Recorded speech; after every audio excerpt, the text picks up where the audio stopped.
serial Sandiwara Radio Saur Sepuh.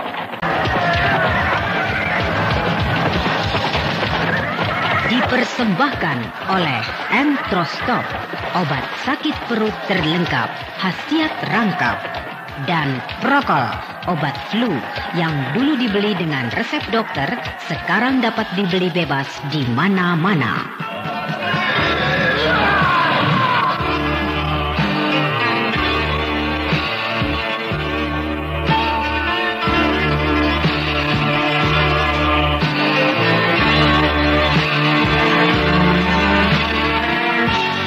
Naskah karya Niki Kosasi.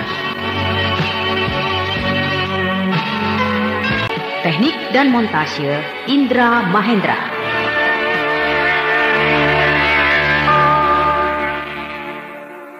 Apalagi kujang sinar. Jaka Lumayung, jangan paksa. Tahan. Brahma, Dewi Harnum. Kenapa kau begitu murka, Ranggawani? Ada apakah Tuan berkunjung ke sini? Mencari Gardika. Mencari Gardika? Aku juga sama seperti kau, Ranggawani. 5 hari yang lalu aku datang ke sini. Sebab setauku Gardika adalah murid Jaka Lumayung. Tapi ternyata tidak. Lalu aku pergi ke Kadipaten Pulasari. Dan menurut keterangan seorang punggawa, Gardika sudah meninggalkan Kadipaten Pulasari. Lalu aku kembali ke sini. Ranggawani, Ya. aku sendiri yang akan menangkap Gardika. Percayalah, Jaka Lumayung jujur. Aku berani tanggung. Jiwaku dan kerajaan Madangkara jadi taruhannya. Baiklah. Semua ini akan kulaporkan kepada Sang Prabu Pajajaran. Terima kasih, Ranggawani.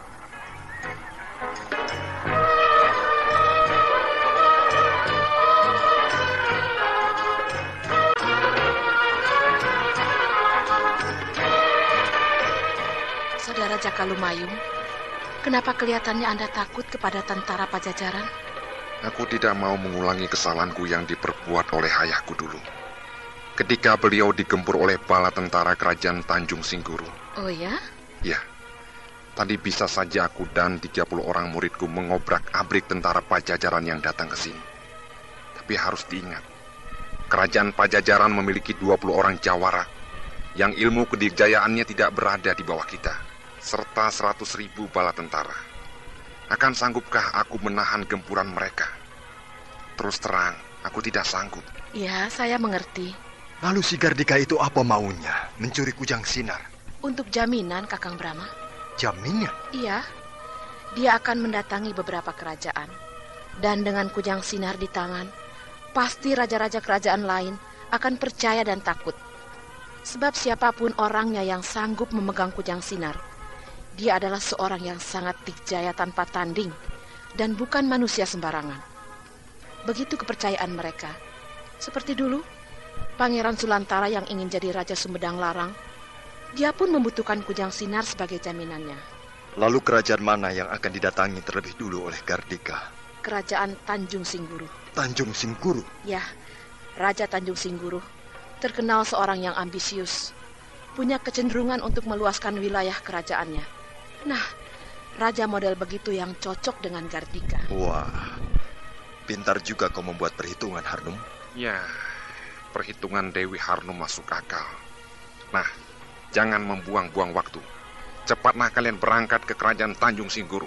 Baik, selamat tinggal Jaka Lumayung. Selamat jalan.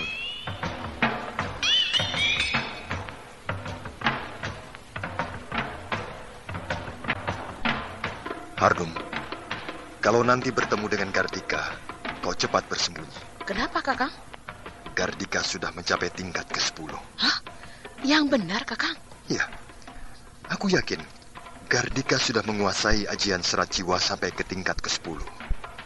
Sebab tak ada seorang pun manusia yang sanggup menjamah kujang sinar, kecuali dia sudah mencapai tingkat ke-10 dalam penguasaannya terhadap ajian serat jiwa. Dulu Kakang bisa menaklukkan kujang sinar, padahal Kakang waktu itu sama sekali belum bisa menguasai ajian serat jiwa. Memang bisa, tapi kau tahu sendiri bukan? Harus melalui perjuangan yang berat. Ya, benar. Sedangkan menurut keterangan Ranggaweni, Gardika dengan mudah menangkap kujang sinar yang akan terbang ke angkasa. Begitu dipegang, kujang sinar itu langsung luluh di tangan Gardika. Nah, bisa dibayangkan tingginya ilmu Gardika. Iya. Yang aku takutkan kau disentuh oleh Gardika. Sentuhan sedikit saja, kau akan luluh, kering, dan akhirnya menjadi tepung. Ngeri benar. Itulah, kau harus bersembunyi. Kecuali kalau ada Jakalumayung, kau tidak perlu bersembunyi. Sebab di dalam lindungan Jakalumayung, kau akan aman. Iya, Kakang. Tapi Kakang sendiri bagaimana? Maksudmu? Kakang mempergunakan ajian serat jiwa tingkat ke-10, begitu pula Gardika. Lantas siapa yang akan unggul? Disinilah letaknya kunci keberhasilan seseorang. Taruhlah dua orang yang akan bertarung. Keduanya sama-sama tangguh, sama-sama perkasa, sama-sama dikjaya. Pokoknya mereka seimbang karena tingkat kepandaian mereka setara. Lalu keduanya bertarung dengan mempergunakan ilmu yang sama. Lantas siapa yang akan keluar sebagai pemenang? Dialah yang siap. Siap? Siap rohani. Siap rohani? Artinya rohani yang bersih. Jadi yang akan keluar sebagai pemenang, dialah yang rohaninya bebas. Bebas dari rasa benci, iri, dengki, dan angkara murka. Meskipun orang itu dijayanya kayak apa, tapi kalau dia belum bisa membebaskan rohaninya, sama saja dia belum bisa mengalahkan nafsu. Dia belum bisa mengendalikan dirinya sendiri. Wah, kalau begitu, pasti Kakang yang menang. Mudah-mudahan.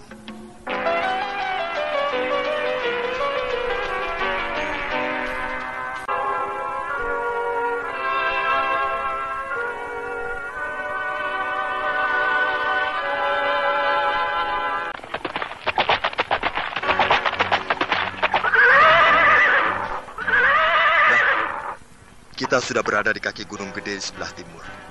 Berarti sudah dekat dengan kerajaan Tanjung Singkuru. Melihat Gunung Gede, jadi ingat dulu ketika kita mengejar-ngejar Kujang Sinar. Sekarang juga kita sedang mengejar Kujang Sinar. Sebab Kujang Sinar berada di tangan Gardika, bukan? Iya, benar. Awas! Hai!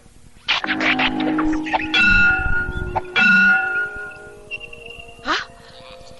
Tentara Tanjung Singkuru? Iya. 10 orang tentara kerajaan Tanjung Singkuru. Kenapa mereka menghadang kita? Selamat datang di wilayah Tanjung Singkuru, Raja Badangkara. Terima kasih. Tapi apakah begini caranya orang Tanjung Singkuru menyambut tamunya? Kau bukan tamu. Aku berkunjung secara baik-baik. Apakah bukan tamu namanya? Jangan pura-pura. Kau datang untuk mencari Gardika, bukan? Hah? Kok mereka tahu? Tentu saja kami tahu, Nona Manis. Sebab Gardika memerintahkan kami untuk menangkap kau dan Raja Badangkara. Tepat dugaanmu, Harno. Raja Tanjung Singkuru memang cocok dengan Gardika. Iya, Gardika memang lihai. Bisa mempengaruhi Raja Tanjung Singkuru. Jangan banyak cakap. Turun dari kuda.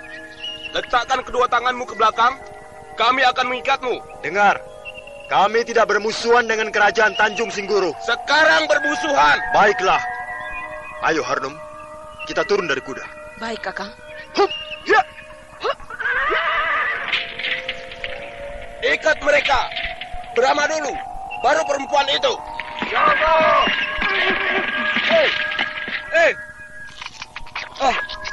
Tali pengikat itu hangus. Gila. Tambang yang mengikat tangan Brahma adalah tambang yang kuat. Tapi gosong. Mengepul. Mengeluarkan asap. Dan hancur jadi abu. Makanya cari tali yang betul. Supaya tidak jadi abu seperti itu. Kau pakai ilmu ya? Pasukan! Serang!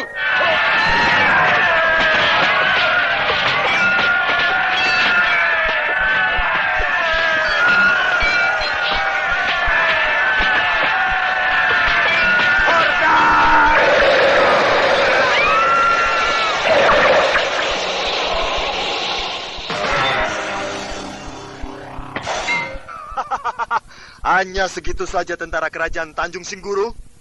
sebentar saja pada tergeletak. Untung kami masih baik hati tidak berniat membunuh, cuma membuat kalian pingsan. Hebat, hebat, hebat. Gardika.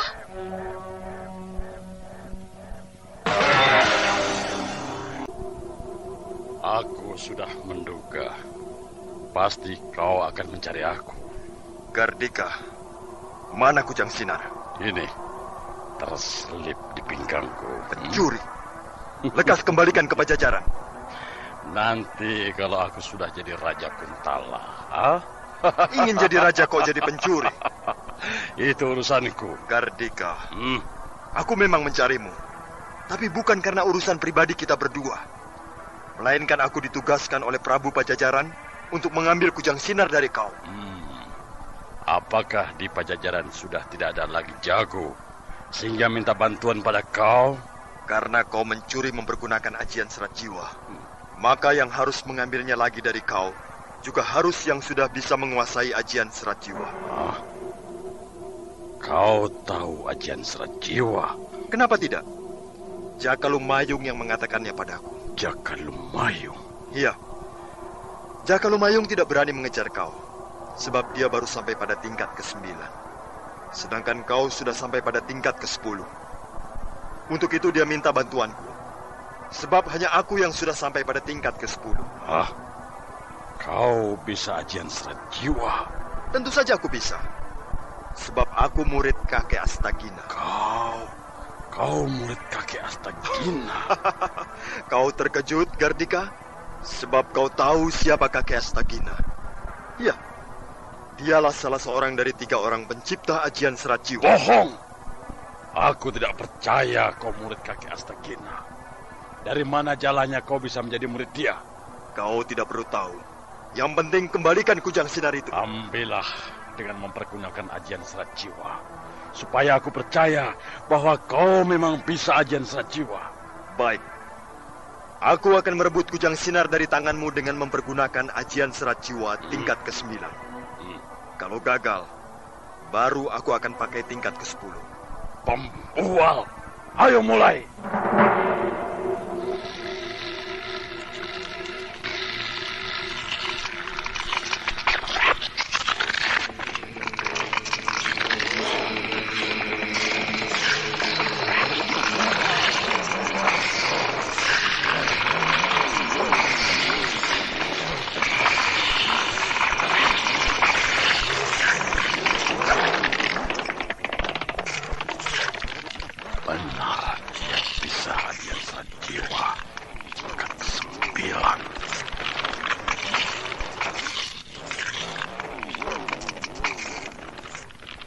Gawat, aku harus membendungnya dengan ajian serat jiwa lagi.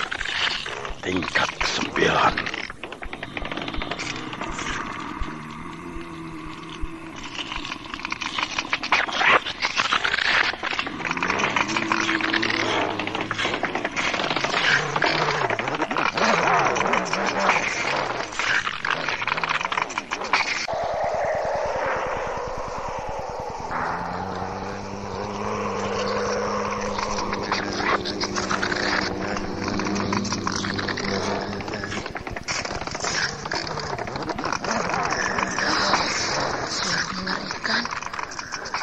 Suaranya begitu aneh dan mengerikan. Kakang Brahma dan Gardika berdiri berhadapan dalam jarak 10 meter. Keduanya saling pandang. Mereka tidak menggerakkan tangan atau kaki. Sebagaimana biasanya orang yang akan bertarung membuat satu bentuk jurus tertentu. Tapi mereka hanya diam. Seperti patung.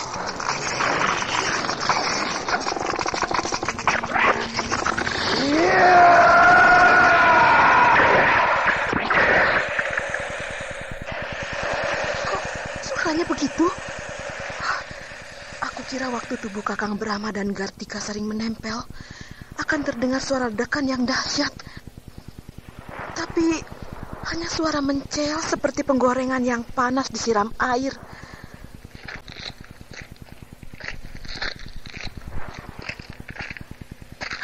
Nah, sekarang Sekarang mereka sama-sama bergerak mundur. Bagaimana Gardika? Sekarang kau percaya aku bisa ajian serat jiwa? Bukan main. Aku percaya kau betul-betul sempurna dalam mengerahkan ajian serat jiwa tingkat ke-9. Apakah benar kau murid kakek Astagina atau bukan? Aku tidak peduli. Sebab manusia semacam kau tidak boleh hidup. Karena kau adalah racun. Racun bagi kehidupanku. Aku memang racun. Tapi hanya buatmu seorang aku bagaikan racun. Bagi orang lain tidak, Gardika. Sedangkan kau, racun bagi seluruh umat manusia. Karena kau jahat, sumber malapetaka. Bedebah! Kau benar-benar harus mati. Marilah, Gardika. Kau bilang aku racun, aku bilang kau juga racun. Nah, marilah. Racun dengan racun saling gempur. Dengan ajian serat jiwa tingkat ke-10, bukan? Iya, tingkat terakhir yang paling menentukan.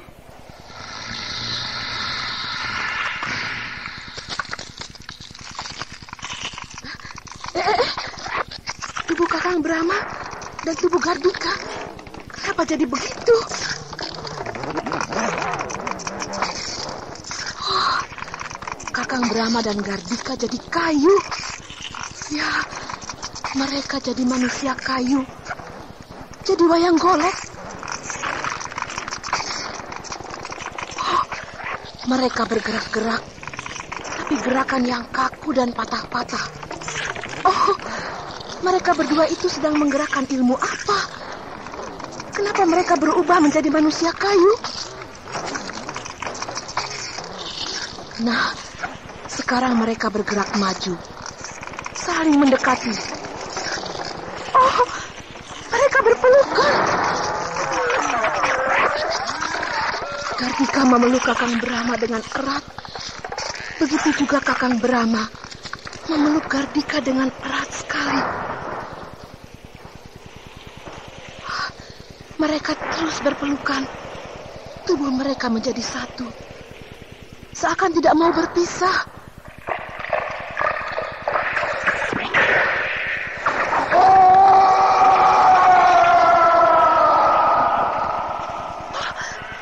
Apa yang terjadi? Oh, tubuh Gardika melorot. Luluh jadi debu.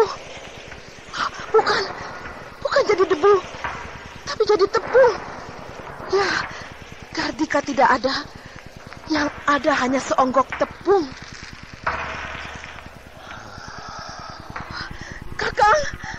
Kakang Brahma, kau tidak apa-apa? Sehat walafiat.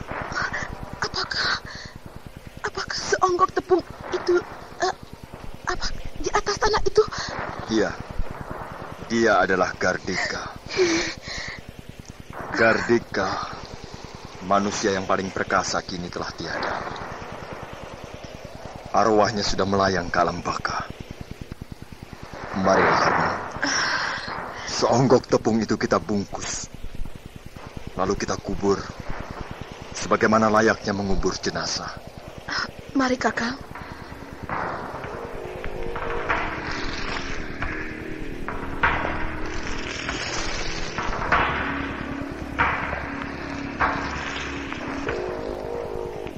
Kakang, Gardika matinya sangat tragis. Apakah begitu dahsyatnya ajian serat jiwa tingkat ke-10 itu? Kalau aku bertarung dengan musuh yang tidak mempergunakan ajian serat jiwa, akibatnya tidak sedemikian fatal. Musuhku memang akan lumpuh, tapi tidak lantas jadi tepung. Hanya lumpuh biasa saja. Tulang belulangnya luluh, jadi mayatnya tetap berwujud manusia. Tapi karena Gardika mengerahkan ajian serat jiwa, juga sama dengan aku, tingkat ke-10, maka akibatnya sangat fatal. Lenyap wujudnya yang asli, berubah menjadi tepung. Sungguh mengerikan. Iya, Gardika manusia yang penuh riwayat, yang telah membuat perjalanan hidupku penuh liku-liku, kini telah tiada.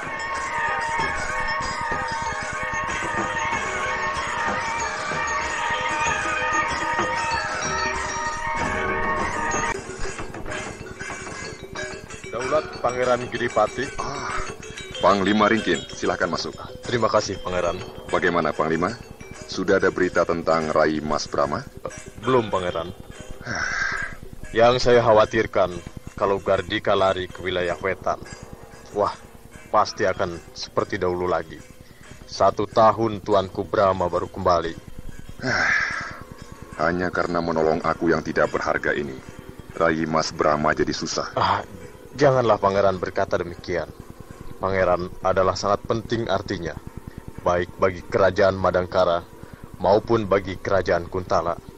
Sebab Pangeranlah satu-satunya pewaris tahta singgasana kerajaan Kuntala yang sah, yang akan membawa bangsa dan negeri Kuntala ke masa depan yang lebih baik dari sekarang. Ya, mudah-mudahan aku bisa.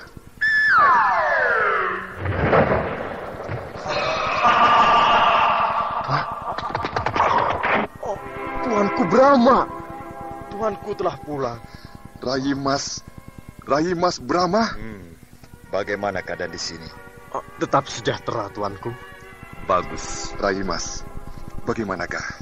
Apakah Hyang Widi bersama saya, Kakang Mas Pangeran Giripati? Saya berhasil melenyapkan Durjana Anggara Murka, sumber malapetaka. Jadi... Iya, Gardika sudah tewas. Dewata yang agung, syukurlah. Nah, saya mohon Kakang Mas Pangeran Giripati segera berkemas, sebab besok sudah harus berangkat ke kerajaan Kuntala. Tentu Rai Mas. Kasihan rakyat Kuntala. Mereka sangat mengharapkan Kakang Mas. Iya, cukup lama tahta singgasana kerajaan Kuntala kosong. Kasihan rakyat. Panglima. Daulat, Tuanku. Besok kau sendiri yang memimpin pasukan istimewa yang akan mengawal Kakang Mas Pangeran Giripati pulang ke kerajaan Kuntala. Daulat, Tuanku. Titah Tuanku hamba junjung tinggi. Sekarang kau pergi ke penjara. Keluarkan Kendala. Kendala? Kendala dikeluarkan? Iya. Dia sudah cukup menderita. Dan sudah cukup pula menebus kesalahannya. Karena sebenarnya dia hanya terbawa-bawa oleh Gardika. Daulat, Tuanku. Titah Tuanku segera hamba laksanakan.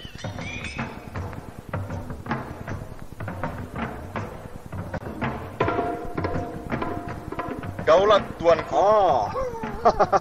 Kendala. Kemarilah. Daulat, Tuanku. Duduklah. Terima kasih, Tuanku. Kau ini di penjara malah gemuk. Ya, sebab saya merasa bebas, Tuanku. Di penjara kau merasa bebas? Artinya bebas dari rasa takut, rasa gelisah, was-was, dan sebagainya, Tuanku. Hamba merasa tenang sekali, dan hamba anggap sebagai suatu penebusan dari semua kesalahan hamba. Syukurlah kalau begitu. Daulat, Tuanku. Besok Kakang Mas Pangeran Giripati akan pulang ke Kuntala. Kau harus ikut. Daulat, Tuanku. Terima kasih, Tuanku. Yang sudah-sudahlah. Sekarang jadilah manusia yang tidak mudah dipengaruhi oleh orang lain. Sebab orang yang berbuat, kau bisa kena getahnya. Daulat, Tuanku. Nah, sekarang pergilah ke Balai Semah. Bantulah Pangeran Giripati yang sedang berkemas-kemas. Daulat, Tuanku. Terima kasih. Terima kasih, Tuanku.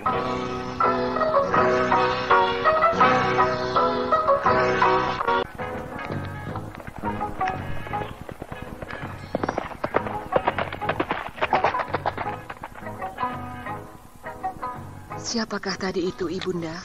Nampaknya seorang prajurit keraton. Hulu Balang Jumantra. Oh ya? Ada apa Hulu Balang Jumantra ke sini? Mengabarkan bahwa Brahma sudah pulang. Benarkah, Ibunda? Iya. Dia masih sibuk di keraton mempersiapkan kepulangan Pangeran Giripati dan rombongannya ke Kuntala.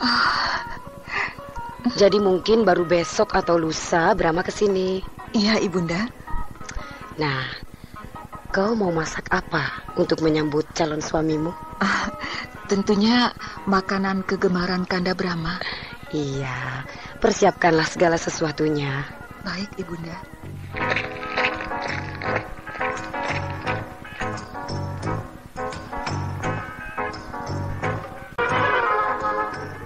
Pramita? Ya, Ibunda. Itu di seberang jalan, anak-anak kecil teman-teman Bentar sedang bermain-main. Tapi Bentar kok tidak ada. Dibawa Paman Arum ke sawah mencari belut katanya. Oh, ya sudah.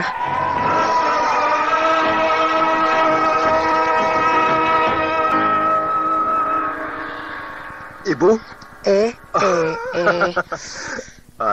Brahma, anakku. Kau ini masih seperti anak kecil. Datang diam-diam, terus membuat kaget ibu.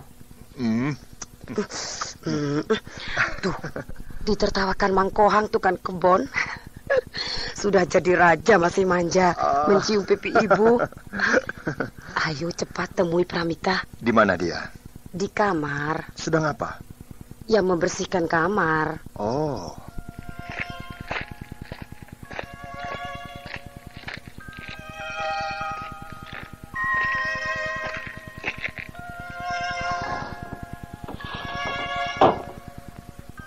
Pramita.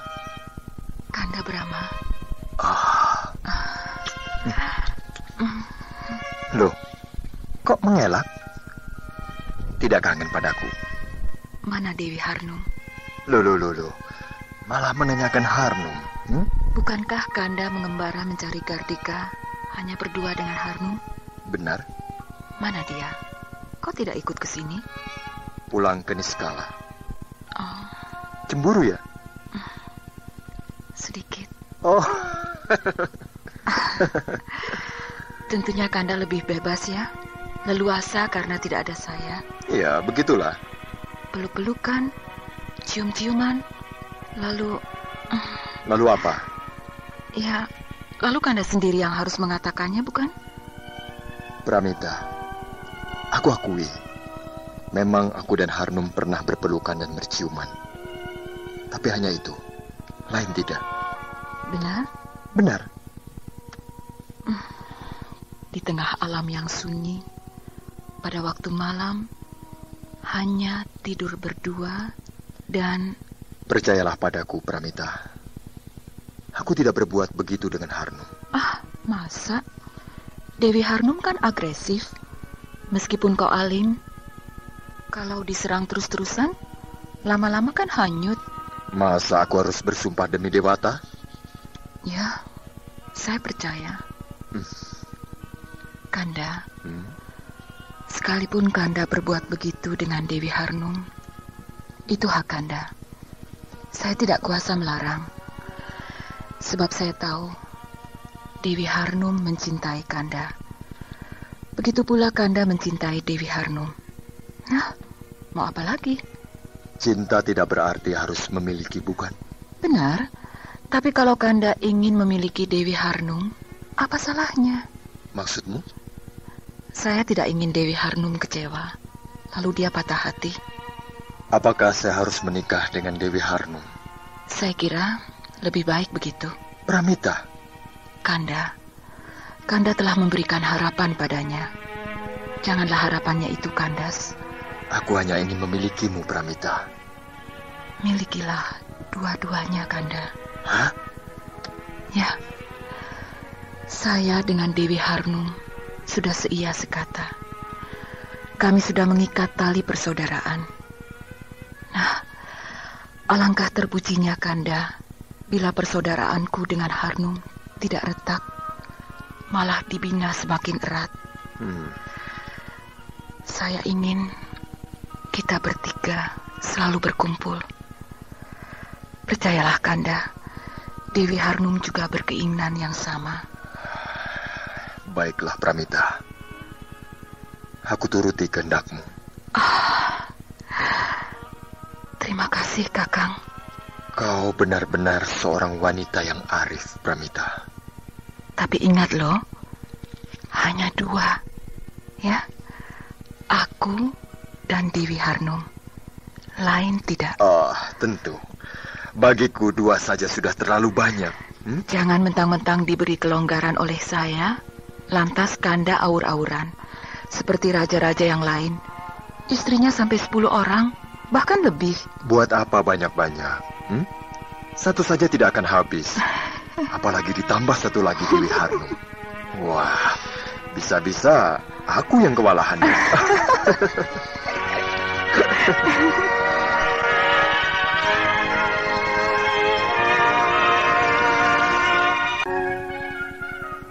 dengan tekad yang tulus, dia menerima kehadiran Harnum di dalam mengayuh bahtera hidupnya bersama Brahma. Memang sudah menjadi adat pula bahwa seorang raja sudah biasa punya istri banyak.